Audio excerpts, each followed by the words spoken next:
محمد وآله وأفوض أمري إلى الله إن الله بصير بالعباد الحمد لله الذي هدانا لهذا وما كنا لنهتدي لولا أن هدانا الله لقد جاءت رسل ربنا بالحق والصلاة والسلام على أشرف الأنبياء والمرسلين أبي القاسم محمد روحي وجسمي وارواح العالمين لك الفداك يا ابن رسول الله ثم السلام عليكم يا أهل العزاء الحسين جميعا ورحمة الله وبركاته السلام على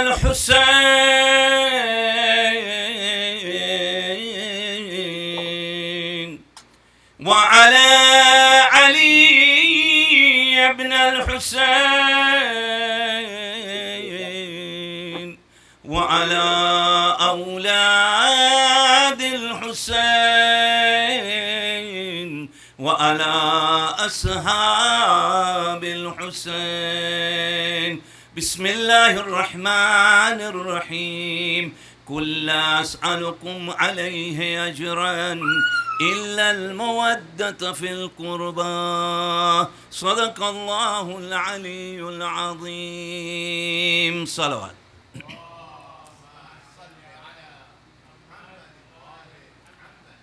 I thank by the grace of Allah subhanahu wa ta'ala that He has given me the opportunity to be among you during these few days of Ashra Zainabia that will lead us into Arba'in. And we pray to Allah that all of those zawwars that have left for Najaf and Karbala and for Iraq, that may Allah subhanahu wa ta'ala bring them back in complete safety. We pray for the people of Syria, we pray for the people of Iraq, we pray for the people of Iran, we pray for the people of Pakistan, Afghanistan, and all those Muslim nations who are going through some difficult times, that may Allah subhanahu wa ta'ala relieve them from these difficulties. One of the things that I was told is that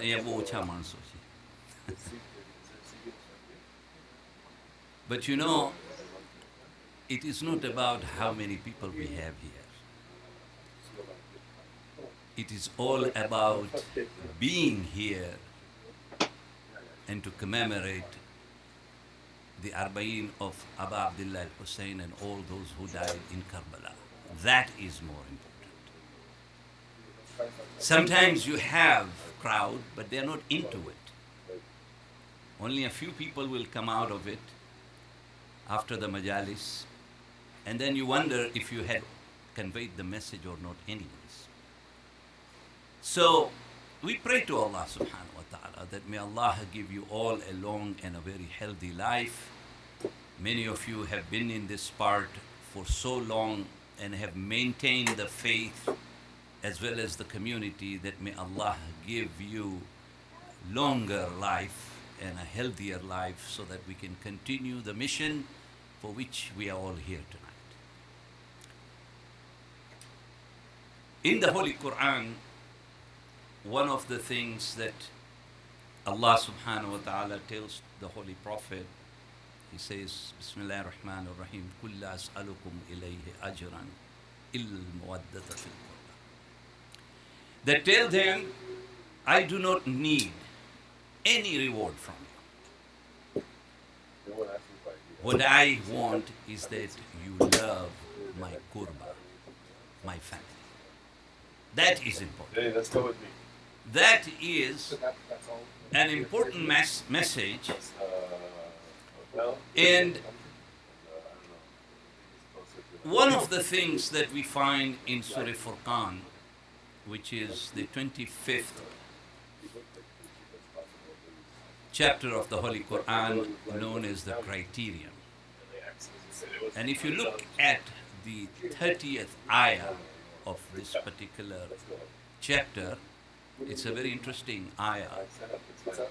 Yeah, I should have that before you. And the ayah says that the Holy Prophet will complain to Allah subhanahu wa ta'ala that my people have abandoned Quran. He will complain. There are two tafsirs of this ayah. If you look at one tafsir, it says that the Holy Prophet will complain on the Day of Judgment. And the second tafsir of this ayah says that the Holy Prophet has already complained. Now, regardless of whether it will be afterwards or it was at the time of his time, it doesn't matter. What matters is the fact that the Holy Prophet is saying that the Quran has been abandoned. If you look at Karbala itself, if Ashura would have happened, it was scheduled to happen on the 9th of Muharram, not on the 10th of Muharram. They were already ready from the other side to attack.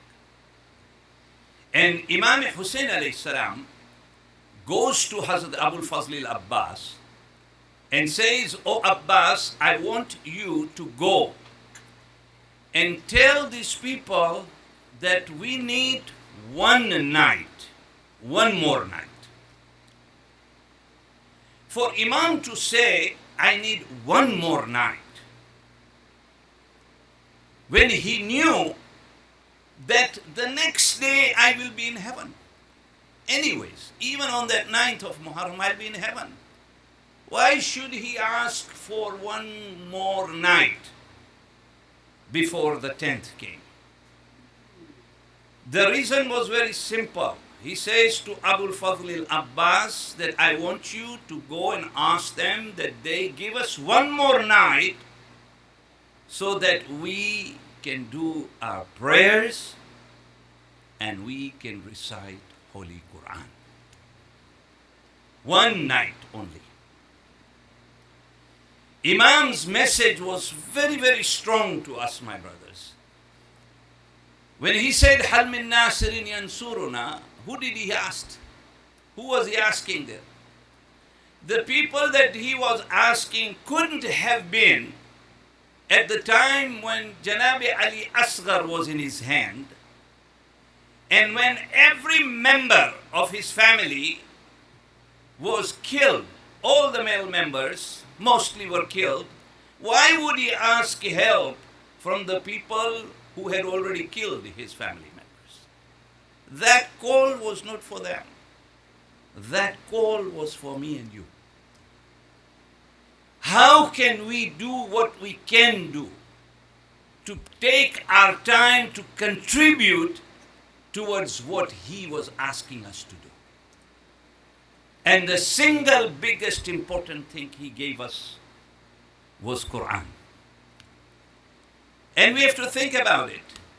How have we, because the ayah is mahjura in the ayah, it says we have abandoned the Quran. How have we abandoned the Quran? There are 4 types of people. And when the Holy Prophet is talking about, he's not talking about those people or the people who may come. He's talking about me and you, all of us. There are 4 types of people in a community. Small, big, large, doesn't matter. And each of us will fall into one of those categories. The first category is that category where somebody reads Quran, but once a month. I mean, once a year. Once a year, we will read Quran. We'll come for Quran Khani, or somebody at home will say, I will recite Quran because it is the holy month of Ramadan. When Eid night comes, we will close that Quran and we will say, Sadaqallahu al-Aliyyul Azim, and we'll put it on the shelf and forget about it. Until the following year. This is a reality. The second type of a person is the one who will take Quran, but at the same time he will read in the holy month of Ramadan, or if somebody passes away, will recite Quran. Or if my member of my family is sick, then I will bring Abdul Basit, open up the tape recorder and leave it near his ear, and we go. Mahjura, abandoning of Quran, the scholars say, are these two types of people. They will abandon it. What does it mean?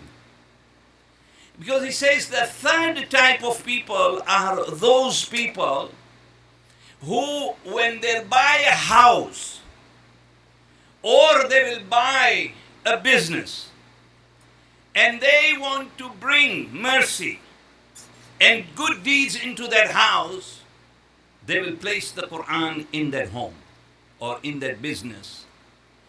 All of these actions that I talked about, they all have sawab. There is no doubt about that.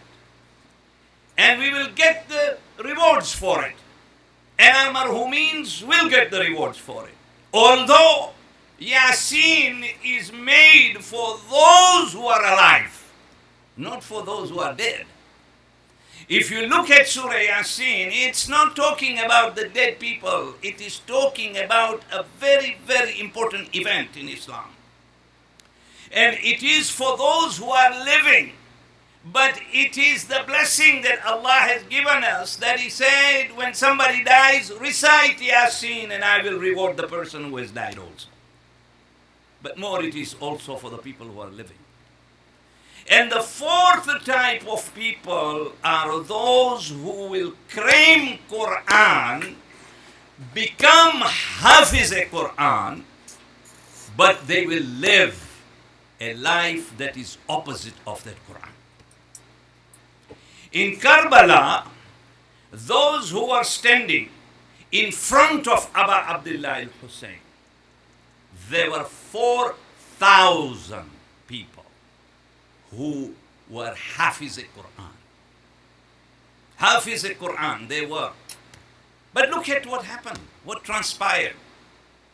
Nothing was acted upon what the Quran was saying. When the Holy Prophet talks about Mahjura in this ayah, it means that we should read, listen, and live like a Quran. We should live like Quran. Every aspect of us should be what is represented in the Holy Quran. That is what Imam alayhi salam was seeking from us.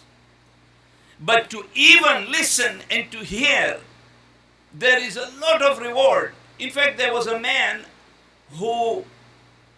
young boy, 6-7 years of age. He comes to his grandfather and he says that, oh grandfather, I see you opening up Quran every day. And you're reading, do you understand what the Quran says? And he said, no, I don't understand. He said, then why are you reading? Why are you wasting your time? Every day I see you're so dedicated to this Quran, you're reading it. For what? So the grandfather took a basket and said, here my child, take this basket. Go to that river and get some water.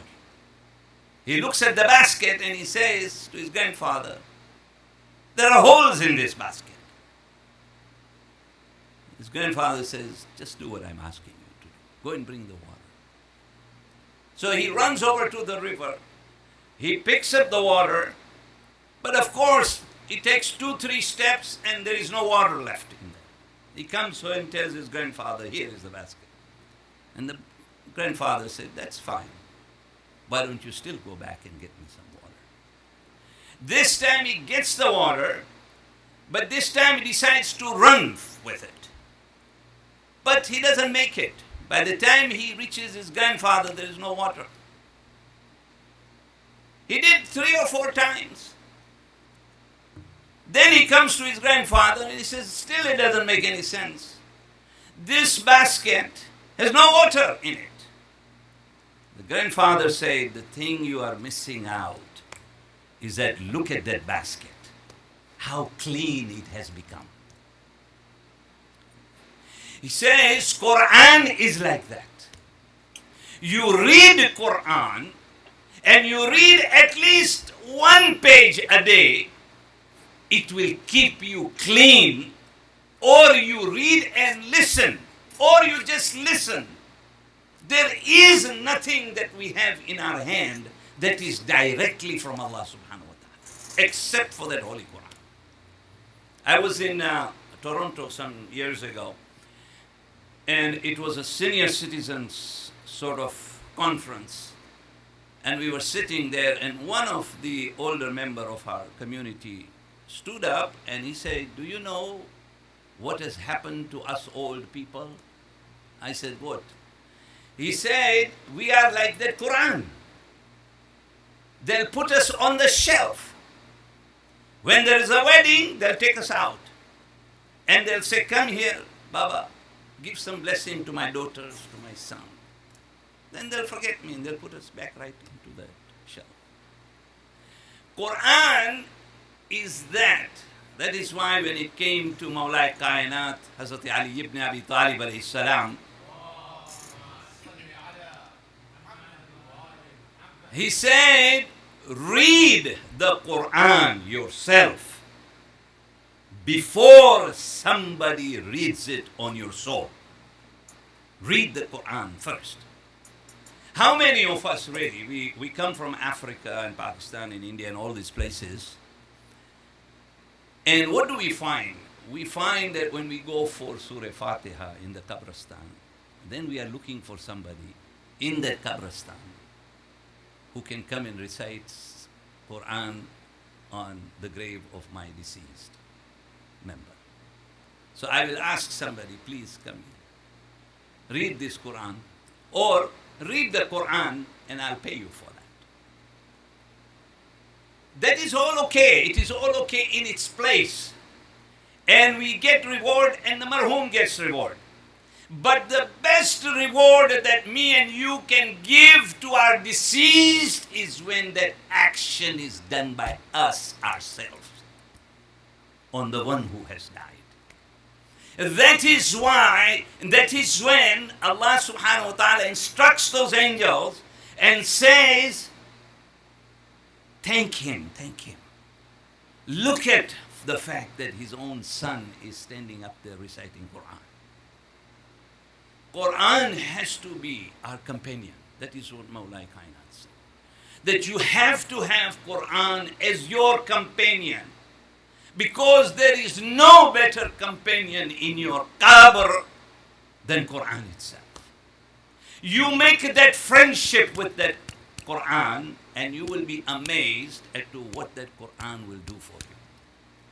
It may be that we look at the Quran and think it's just a book from Allah subhanahu wa ta'ala. But my brothers and sisters, this is a powerful book. A book that can help us not only on this earth, but when we go 6 feet down. There is nothing that is going to come with us. Our deeds will be with us. And the best among the deeds that we can have with us is the Holy Quran. Because the Holy Quran will talk and say, he is among one of those that used to utilize me.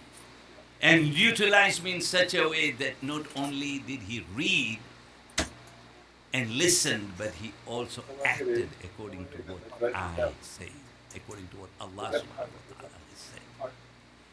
And these are the type of teachings, my brothers and sisters, that our imams were trying to convey. We sit here many times and say, listen, the people of Syria did not understand Quran was on the spear and they didn't understand.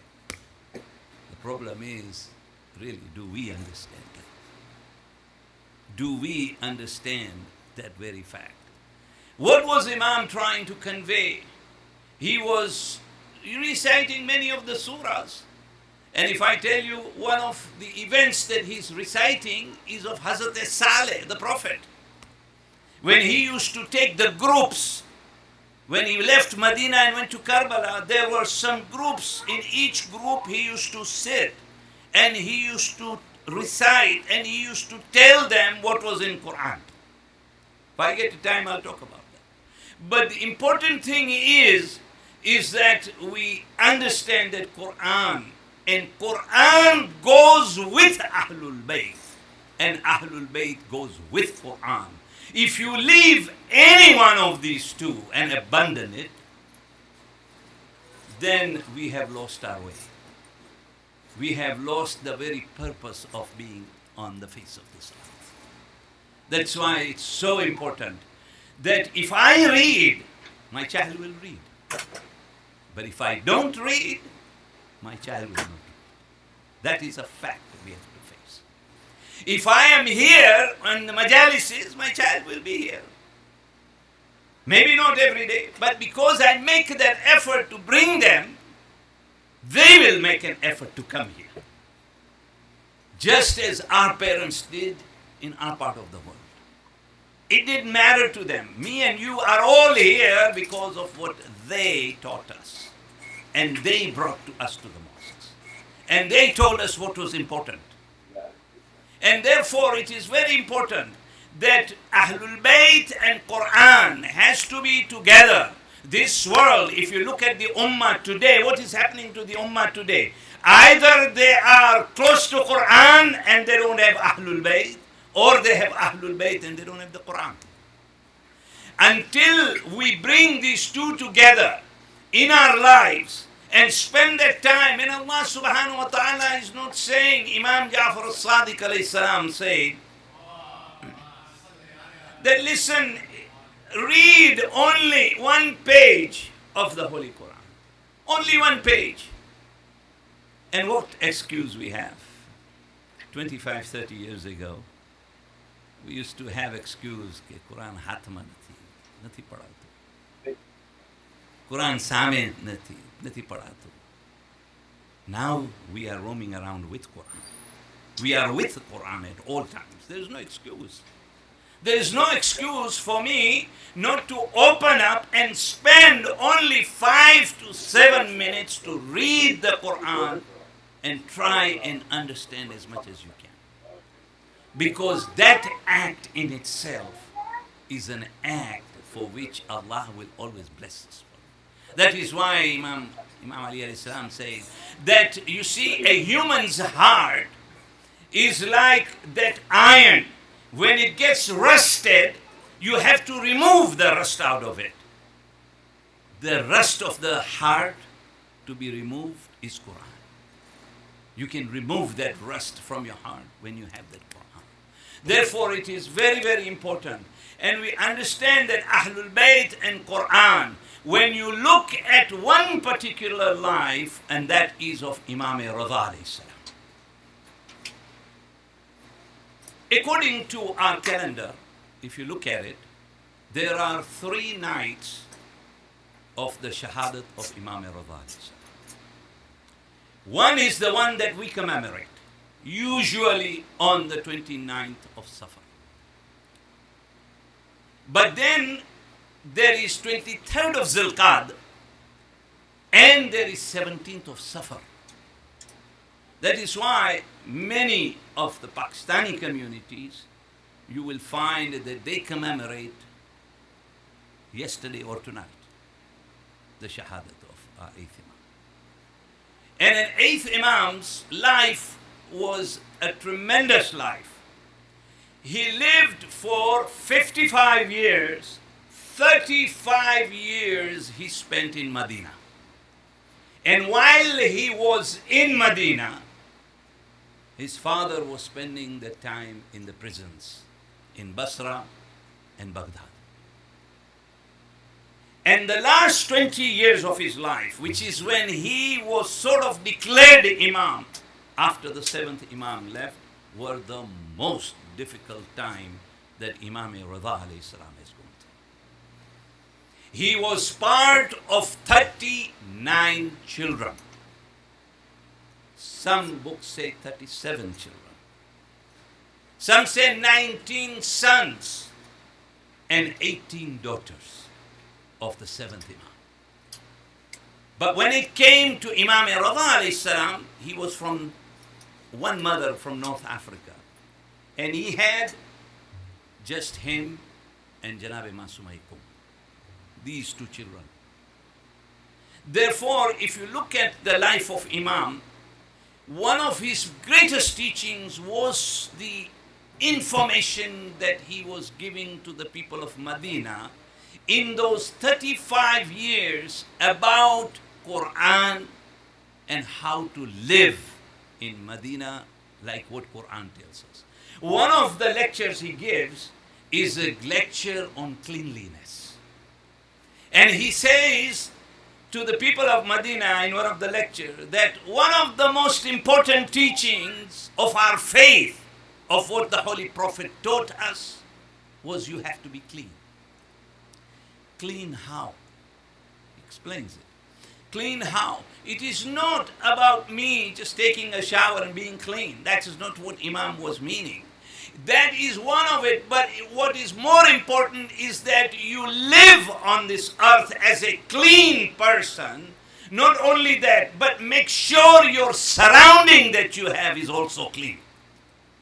And that is how cleanliness is being taught by Imam Rida alayhi salam. And he suffered during the time of Harun. Harun was among one of the worst of Banu Abbas. The irony was that they, Banu Abbas, were very different. They used to have all kinds of research centers and things that they brought into the world, but on the back side of it, they were completely corrupt people. If you look at Harun, you look at Mamun al-Rashid, and all these people were completely corrupt. It is not that it was happening then, it is even happening today. A country can show itself to be very, very advanced and very, very good with people. But when it comes on the background of it, the leaders are corrupt. And so is the people. It is nothing different that we see today that didn't happen at that time. But it was happening. And you look at Harun and you look at his history, it is probably one of the most amazing part of the history. You look at his friend Humayd. He calls Humayd one day and he says, "Oh Humayd, tell me, do you believe in me?" And he said, "Yes, I believe in you." He said, "Tell me, what will you do for me?" He said, Tell me what I should do for you, I will do it. If you want me to give my life for you, I will give it. If you want me to give away my wealth for you, I will do it. And Harun said, "That is all fine, but there's something I want you to do." He said, "What?" He said, "I want you to go to the prison. Go to cell number 1. Take your sword and make sure you cut off the head of everybody that is in cell 1. 20 people were in that cell who were lovers of Ali ibn Abi Talib. And he took the heads of everybody. He goes to the second cell and he does the same thing. And then he comes back and he tells Harun, "So what do you want me to do now?" And Harun says, "Make sure you place their names on their head and give those heads out as a gift to the people." Yeah. So if you really look at the life of our 8th Imam, he was going through a very, very difficult time. And we know him as Ar-Rida. It is because the people loved him. And the people who hated him still would listen to what he was saying. Not only that, but truly his name became Ar-Rida because of his love towards Allah. And Allah loved the way that this particular Imam had spent his time. That is why we are told, right, that Imam alayhi salam says that if anyone makes an effort to visit me, I will definitely visit that person when he or she is in need. Particularly when that person is in his last moment. Or when he is in his qabr, I'll be there. Or on the day of judgment, I will still be there. That is why the ziyarah of our eighth Imam is an important part of our faith. That we as Shia go and visit our Imam. We visit him, and Imam said, I'll visit you. But then somebody said, I cannot visit. I don't have the ability. I don't have the wealth to go and visit my eighth Imam. Then Imam alayhi salam said, visit your own brother and I will visit you. This is how Imam alayhi salam was trying to transform that society. But you look at the history and how history went against this Imam to the extent that he is now known as Gharibul Ghuraba. If you look at Gharib al-Ghuraba, we say, Assalamu alaikum ya Gharib al-Ghuraba. Who isn't Gharib al-Ghuraba? But there is a difference. The reason we call him Gharib al-Ghuraba is that he was forced to leave his home. He was told that get out of there or we will murder your family. They insisted and they pulled him out. When they pulled him out, he starts his trip. He goes to Qom and Basra. But when he reached Qom, that is where he first established the 10 days of Muharram. These 10 days of Muharram that we follow is a tradition of our Imam Rida. It was through him that tradition still remains until this point. But it was unfortunate that Mamun al-Rashid convinces one of his people to grow nails as large as he could. And they grew these nails, and then he said, pick up the poison with your nail. And he said, cut that pomegranate. When the pomegranate was cut, juice was made out of it. And through that, Imam Raza alayhi salam loses his life. And this is how you have seen that over and over. And one of the interesting chapter of Imam Raza is that most of us, sometimes we go to the Zari, we don't realize that Harun al-Rashid is not far away from where Imam is buried today. The same situation that happened during the time of the Holy Prophet within the Khalifas, the same situation has happened during the time of Imam Raza, where every effort was made by Harun to be buried very next to Imam alayhi salam. They made every effort to bring Imam and bury, but they found stones and stones on both sides and they couldn't bury it. So they buried him further away. But he's still in that same vicinity where Imam Raza alayhi salam is buried today. But we look at that and we look at the suffering. And we have to tell Imam alayhi salam that, oh Imam, we thank you. We thank you for establishing the 10 days of Muharram, which is what we are following your sunnah today. But you look at the difficulty, and the most difficult time we see in Karbala was that of Janabi Rabab. She was a lady who lost 2 of her children. 2 children, and it is not easy. Only those parents know well who lose their young children. But a child, regardless of his age, to the parents is still a child. But these were so young that Janabi Zakina Salamullah alayhi is in Sham and Janabi Ali Asghar is in Karbala. History says that when they were getting ready to leave Karbala, Janabi Rabab's hands were tied. And she comes near the grave, not the grave, but the body of Abu Abdullah al-Hussein, as they were leaving. And she starts to do the tawaf of Imam alayhi salam. And then she says to Imam that, oh Imam, if I had the hijab on me, I would have placed it on your cover. I would have asked somebody else to help me with the hijab. But I would have put my hijab on your body. She goes on saying that, and then she says, Ya Abu Abdullah, I will remember you throughout my life. And history says that as she moves, she comes to Sham, and then she loses her 4-year-old. It was a very difficult moment. History says that when they came to Karbala and they were getting ready to leave for Medina, Imam alayhi salam was told by Janab Zainab that, oh Ali ibn al-Hussein, see, Rabab is not willing to come with us. Go and see if you can convince her. And Imam goes near Janab Rabab and he says, he used to call her Mother Rabab. He used to say, Mother Rabab, why don't you come along? And she said, what do I do? Where do I go to Medina for? I have lost my little 6-month-old here.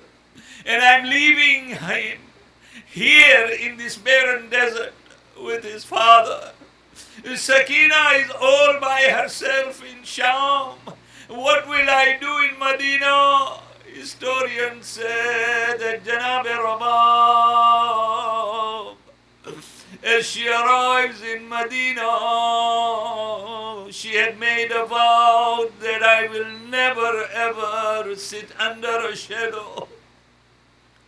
I will never drink any cold water as long as I will stay alive.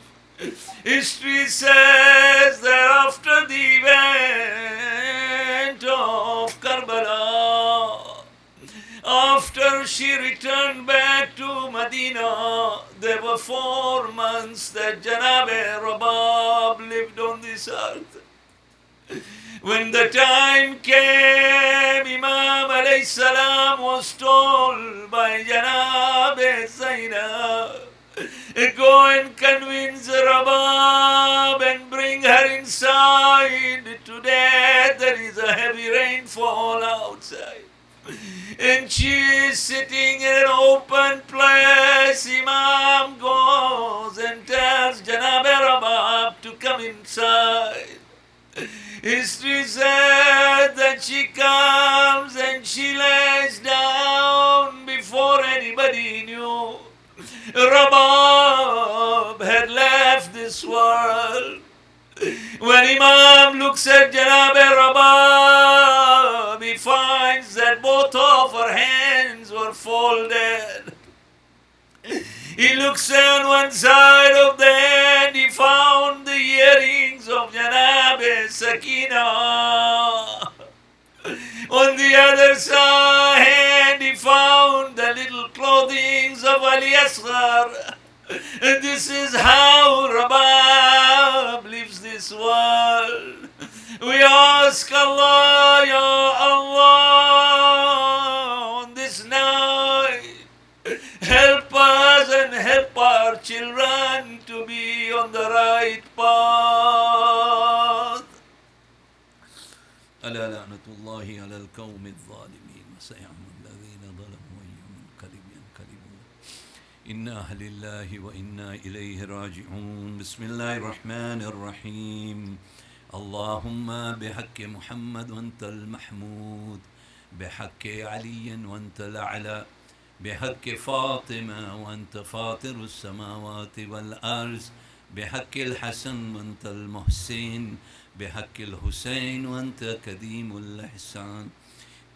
إلهي توبة قبل الموت، وراحة عند الموت، ومغفرة بعد الموت، والنجاة من النار، ودخولا في الجنة، وعافية من كل بلاء الدنيا وعذاب الآخرة. ماتم حسين.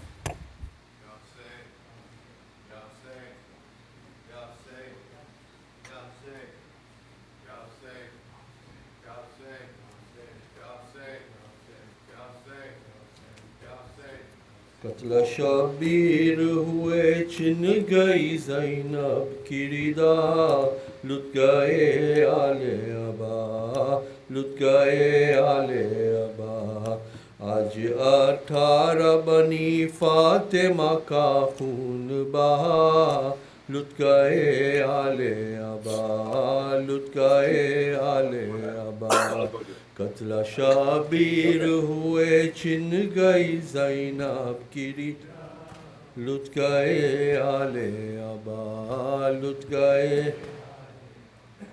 नहर पर बाजुए सकाए हरम काटे गए दुख बरे नाना सहे दुख बरे नाना सहे बाजुए सित्ते नबी शेर दिलावर नरा लुट गए आले अबा लुट गए आले अबा कत्ल शबीर हुए गई ज़ैनब की रिदा लुट गए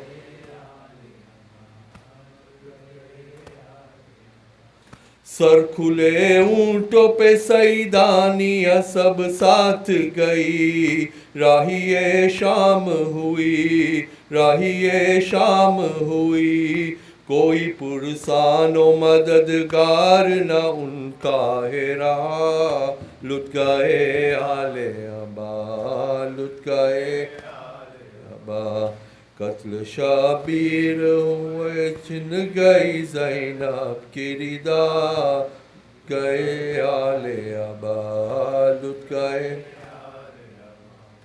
दाग लेकर में 72 कसूए शाम गई थी अजब दर बदरी थी अजब दर बदरी बेरिया पहने हुए आबिद बीमार चला लुट गए आले अबा लुट गए आले अबा कत्ल शबीर हुए छिन गई ज़ैनब की लुट गए आले अबा लुट गए आले मोहम्मद व आले मोहम्मद सल्लल्लाहु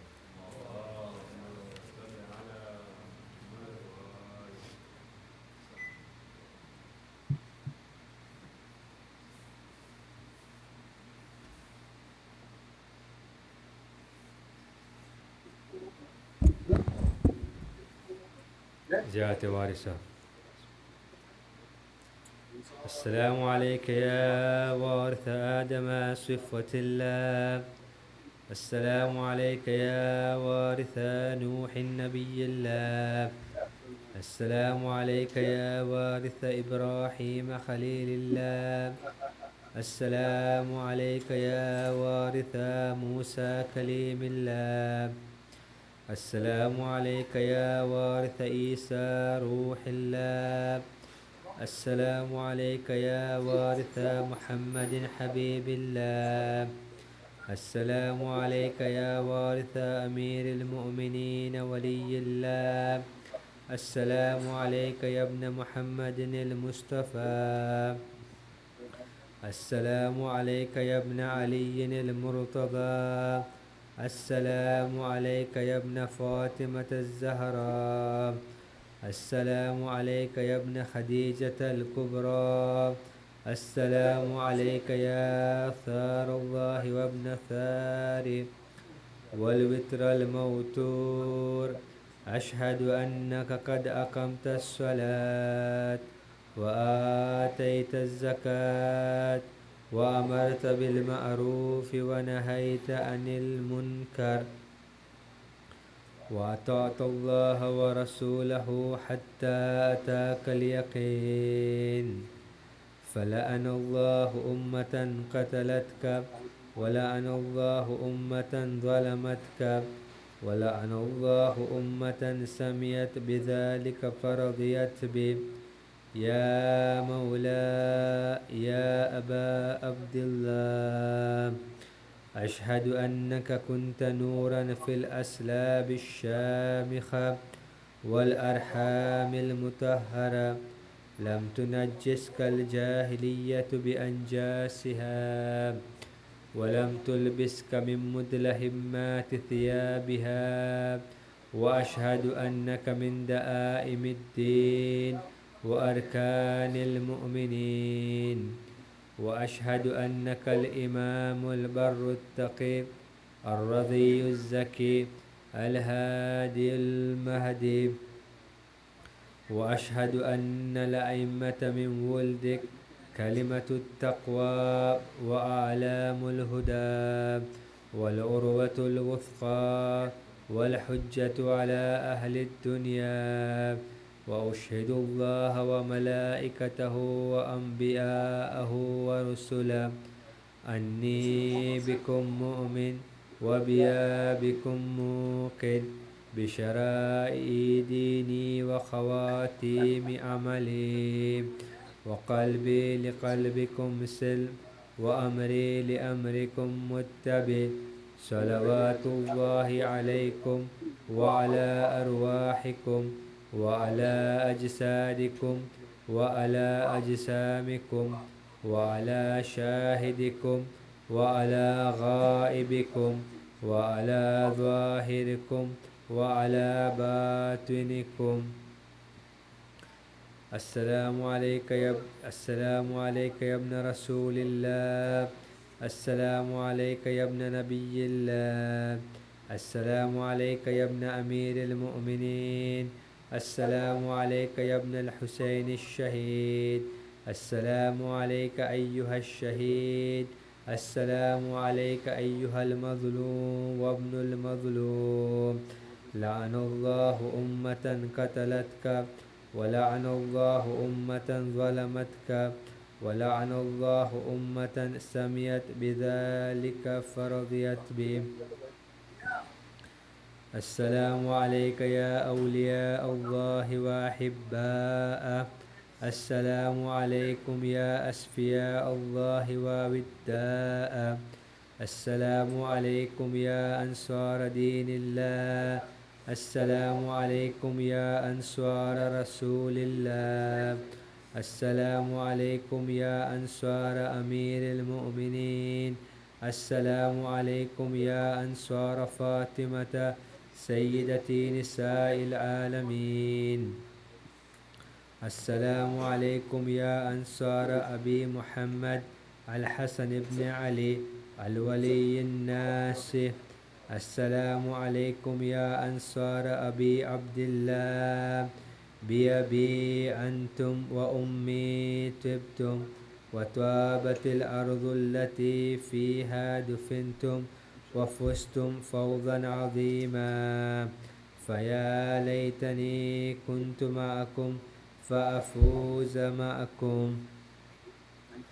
السلام عليك يا أبا الفضل العباس بن أمير المؤمنين، السلام عليك يا ابن سيد الوسيين، السلام عليك يا ابن أول القوم إسلاما وأقدمهم إيمانا وأقومهم بدين الله وأحوتهم على الإسلام. أشهد لقد نصحت لله ولرسوله ولأخيك فنعم الأخ المواسي. فلعن الله أمة قتلتك، ولعن الله أمة ظلمتك، ولعن الله أمة استحلت منك المحارم وانتهكت حرمة الإسلام.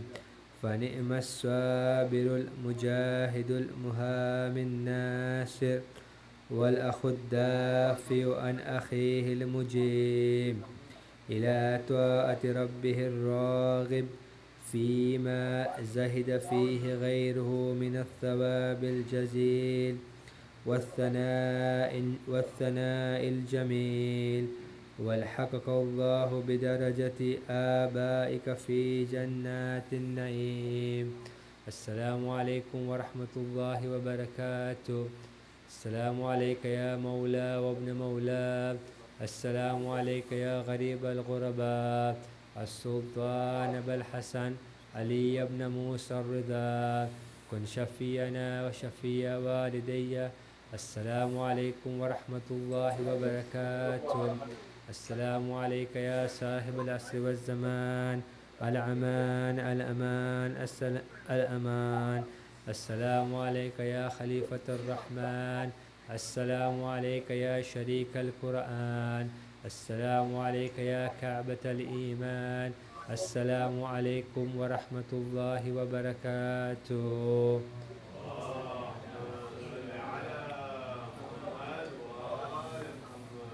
بسم الله الرحمن الرحيم. اللهم كل وليك حجة ابن الحسن صلواتك عليه وعلى آبائه في هذه الساعة وفي كل ساعة وليا وحافظا وقائدا وناصرا ودليلا وعينا حتى تسكنه أرضك توأ وتمتعه فيها طويلا برحمتك يا أرحم الراحمين.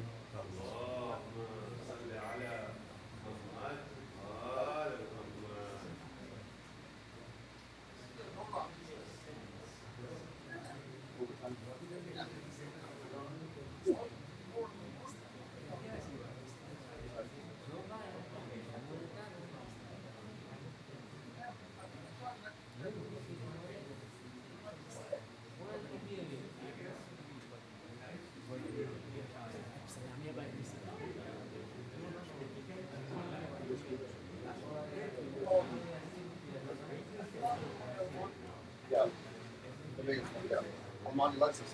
Yeah.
The charger yours as well?